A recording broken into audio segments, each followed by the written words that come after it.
আসসালামু আলাইকুম। প্রিয় দর্শক, আপনারা জানেন যে তত্ত্বাবধায়ক সরকারের যে বিধান সেটা যে আওয়ামী লীগ সরকার বাতিল করেছিল এবং বাতিল করে সংবিধান সংশোধন করেছিল, সেই বিষয়টা এখন পাল্টে গেছে।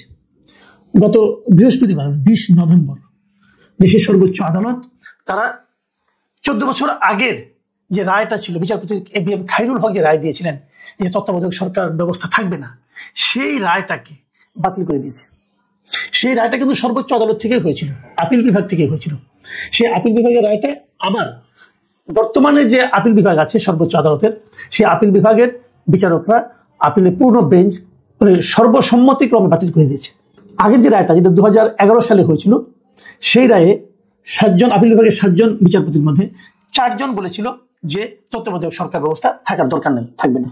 আর 3 জন বলেছিলেন যে এটা থাকার দরকার আছে। সেরকম সংখ্যাগরিষ্ঠ রায়ে সেটাকে বাতিল করে দেওয়া হয়েছিল। কিন্তু এবার 7 জন বিচারকের 7 জনই বলেছেন যে ওই যে বাতিল করে দেওয়া হয়েছিল 2011 সালে, সেই বাতিলটা ঠিক হয়নি।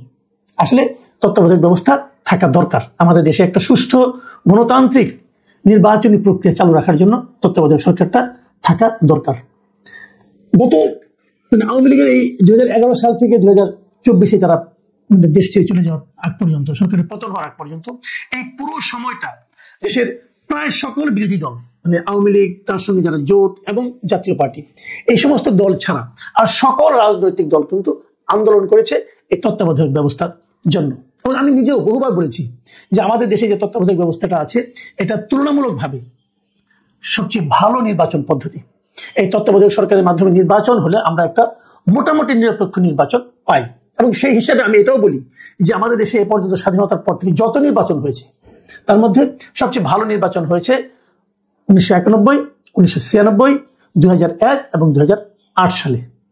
এর মধ্যে কিছু কম বেশি আছে, কিন্তু তারপরেও এই 4টা নির্বাচনটাকে আমি মোটামুটি গ্রহণযোগ্য বলে মনে করি। বাকি নির্বাচনগুলিকে আমার কাছে গ্রহণযোগ্য নির্বাচন মনে হয় না। 14, 18, 24 যেমন মনে হয় না, অথবা তার আগেও 88 অথবা 73 যে নির্বাচনগুলি হয়েছে, সেগুলিকে আমার কাছে গ্রহণযোগ্য নির্বাচন মনে হয় না। আমার ধারণা অনেকেরই তাই ধারণা। এবং আমরা এভাবেই দেখেছি যে তত্ত্বাবধায়ক সরকারের আমলে আসলে জনরায়টা প্রতিফলিত হয়। সেই যে অতি ভালো যে নির্বাচন পদ্ধতি, সেটাই সর্বোচ্চ আদালতের রায়ে এবার ফিরে এলো। কিন্তু ইন্টারেস্টিং বিষয় হলো, এটা কিন্তু আমার আগামী নির্বাচনটা, মানে আগামী বছরের 2026-এর ফেব্রুয়ারিতে যে নির্বাচনটা হবে, সেটা কিন্তু তত্ত্বাবধায়ক সরকারের অধীনে হবে না। আমার প্রশ্ন, কেন হবে না? এই প্রশ্নটা আমি করতেই চাই। বলা হচ্ছে তারপরে, মানে চতুর্দশ যে সংসদ নির্বাচন হবে, সেখান থেকে এটা চালু হবে, আগামী এই নির্বাচনে হবে না। আমি এই জিনিসটাই আমি কিন্তু আসলে বুঝতে পারি না, এবং আমি জানতেই চাই যে এটা কেন হবে না। আদালত অবশ্য বলেছে যে কিন্তু সাংবিধানিক ধারা উপধারা তারা নির্ধারণ করে বলেছে এই কারণে এটা এবার নয়, তারপরের থেকে হবে। বাট আমার প্রশ্নটা হলো, সংবিধানে যে ধারাগুলো উল্লেখ করছে, আমি আলোচনা করতে চাই না। আমি চাই না, কারণ এগুলি জটিল বিষয়, হয়তো দেখে দেখে আমি পড়তে পারি, আপনারা বুঝতে পারবেন, কোনো সমস্যা নাই। কিন্তু আমার কথা হলো কি, এই যে বর্তমান সরকারটা আছে, তারা যে সংবিধানের সব ধারা মেনে চলে কি? চলে না। আমি তো নিজে বলি, যদিও সরকার নিজে দাবি করে তারা একটা সাংবিধানিক সরকার, কিন্তু আমি বলি এটা একটা জগা খিচুড়ি মার্কা সরকার। এই সরকার পুরো সংবিধান মেনে চলে না। সিম্পল অনেক উদাহরণ আছে, আমি একটা ছোট্ট উদাহরণ দিই। এই সংবিধানে, আমাদের আগের যে সংবিধান আছে, সেই সংবিধানে এখনো বঙ্গবন্ধু শেখ মুজিবকে জাতির পিতা হিসেবে বলা আছে। এই সরকার সেটা মানে না। এই সংবিধানে বলা হয়েছে বঙ্গবন্ধুর ছবি আপনার অফিসের প্রত্যেকটা মন্ত্রী, তাদের যারা আছেন, সরকারি কর্মকর্তা আছেন, তাদের মাথার উপর সেই ছবিটা থাকতে হবে। আছে, রাখে না। তারা তো সেখান থেকে নামিয়েছেই। বিভিন্ন দূতাবাসে যে ছবিটা ওরা আছে, ওইটাও নামাইছে, ওইটা তো নামাইছে। প্রেসিডেন্টের ছবি পর্যন্ত তারা দূতাবাস থেকে নামাইছে। তো এটা সাংবিধানিক সরকার হয় কিভাবে? আমাদের সংবিধানে গণভোট বলতে কিছু নাই, কিন্তু অধ্যাদেশ জারি করা হয়েছে গণভোট হবে। এই অধ্যাদেশ কি ক্যাবিনেট, মানে গণভোটের জন্য এরকম অধ্যাদেশ ক্যাবিনেট বলতে পারে? রাষ্ট্রপতি স্বাক্ষর করতে পারে না তো। এই সংবিধান বিরোধী কাজ। কিন্তু আপনারা বলছেন যে সময়ের প্রয়োজনে এটা করতে হয়েছে, চাহিদার জন্য, জনগণের চাহিদা, জনচাহিদার জন্য এই সময় জনগণের এটা চাহিদা, ওই যেটা করতে হয়েছে। ওকে, আমি মেনে নিচ্ছি, আমার কোনো আপত্তি নাই, কিন্তু মেনে নিচ্ছি। তো যদি আপনার ওক্ষেত্রে জনগণের চাহিদা হয়, তাহলে তত্ত্বাবধায়ক সরকার ব্যবস্থাটা এই নির্বাচন থেকে চালু করাটা সময়ের চাহিদা যে নয়, এটা আপনি কি করে বুঝলেন? আমি দায়িত্ব নিয়ে বলছি, প্রচন্ড আত্মবিশ্বাস থেকে বলছি। আপনি আজকে এই দেশে গণভোট করেন যে আগামী নির্বাচন তত্ত্বাবধায়ক সরকারের অধীনে হবে নাকি অন্তর্বর্তীকালীন সরকারের অধীনে হবে। যদি তত্ত্বাবধায়ক সরকারের অধীনে হওয়ার ব্যাপারটা জয়যুক্ত না হয়, তখন আপনি আমার সঙ্গে কথা বলেন।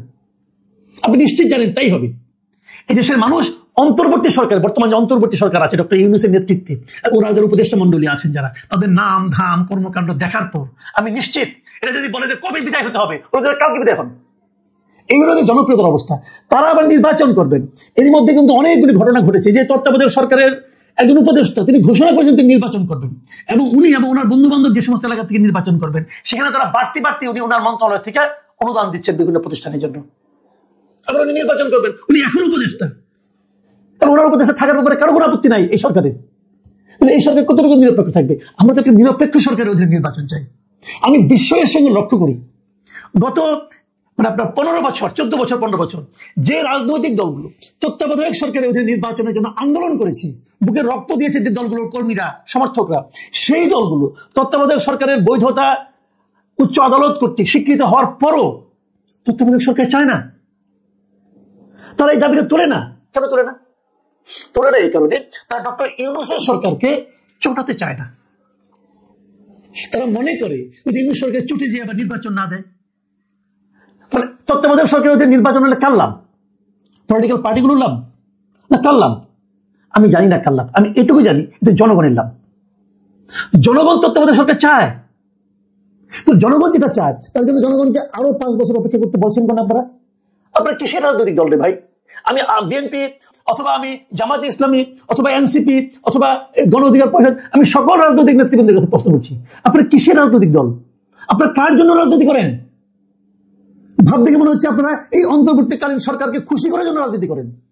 ভাব দেখে মনে হচ্ছে আপনারা ডক্টর ইউনূসকে খুশি করার জন্য রাজনীতি করেন। আপনাদের রাজনীতি জনগণ কোথায়? আপনি জিজ্ঞাসা করেন, আপনি যে কোনো একজনের কাছে জিজ্ঞাসা করেন, ভাই আপনারা কি অন্তর্বর্তীকালীন সরকারের অধীনে নির্বাচন চান নাকি তত্ত্বাবধায়ক সরকারের অধীনে নির্বাচন চান? দেখেন আপনি কি জবাব পান। তাহলে তত্ত্বাবধায়ক সরকারের ব্যাপারে আপনারা দাবি তুলছেন না কেন?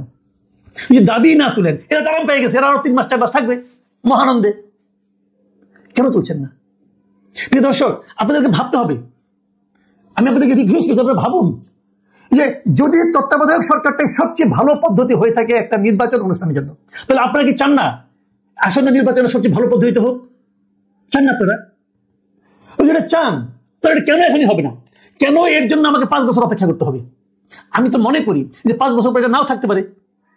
যখন 2008-এ নির্বাচনটা হচ্ছিল, তখন যারা ভোট দিয়েছিলেন তারা কি কেউ চিন্তাও করেছিলেন 2014-তে তত্ত্বাবধায়ক সরকার থাকবে না?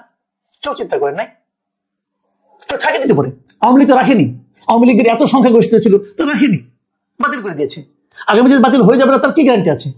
আমি এখন পাচ্ছি আদালত বলছে এটাই লজিক্যাল, সবাই বলছে এটাই লজিক্যাল, কিন্তু তারা কেউ আবার এখন চায় না, আরো 5 বছর পরে চায়। 5 বছর পরে আপনি থাকবেন না কে থাকবে তার কি গ্যারান্টি আছে? তখন যারা ক্ষমতা আসবে তারা রাখবে কি রাখবে না কি গ্যারান্টি আছে? জনগণ এখন যেটা পেয়েছে 5 বছর পরে সেটা ভোগ করতে হবে, এটা কেমন কথা? যেমন আপনাকে একটা উপহার দেওয়া হলো, যেমন আপনাকে জামা উপহার দেওয়া হলো অথবা পাঞ্জাবি উপহার দেওয়া হলো, দিয়ে বললো দিলাম বটে কিন্তু 5 বছর পরে করবা। কেন ভাইয়া 5 বছর পরে নাও থাকতে পারি? আমি এখনই কেন সর্বোত্তমটা পড়বো না? আমি এখনই কেন সর্বোত্তম পদ্ধতিতে ভোট দেবো না? সংবিধানে নাই, সংবিধানে তো অনেক কিছুই নাই, আপনি তো করছেন, এটাও করেন, এটাও করেন। আমি মনে করি এই বিষয়টাকে এই লজিক্যাল ভাবে, এইভাবে লজিক দিয়ে যুক্তি দিয়ে ওই সংবিধানে দোহাই দিবেন না। দোহাই দিবেন না, কেউ যদি দোহাই দেন তাহলে আপনাদেরকে আমি দোহাই দেবো, তাহলে আপনি গণভোট করতে পারবেন না। গণভোট সংবিধানে নাই, করতে পারবেন না। করছেন কেন? ডক্টর ইউনূসকে খুশি করার জন্য নাকি বলেন? মাথার পেছন থেকে বঙ্গবন্ধুর ছবি নামাইছেন কেন? বঙ্গবন্ধুকে জাতির জনক হিসেবে অস্বীকার করছেন কেন? ওই মাহফুজুল আলম আর নাহিদ ইসলামকে খুশি করার জন্য? বলেন, আপনাদের সংবিধানটাকে বাতিল করেন না, স্থগিত করেন। যদি আপনার সংবিধানটাকে স্থগিত করতেন আমার কোনো আপত্তি ছিল না, আমি কিন্তু এগুলো ধরতাম না। আমার বক্তব্যটা হলো যেটাকে আপনি স্বীকার করছেন সেটাকে আপনি মানছেন না কেন? আমি কিন্তু এই জায়গাটা ধরছি। আর যদি এইটা যদি পদ্ধতি হয় যে ভালোর জন্য ওই বই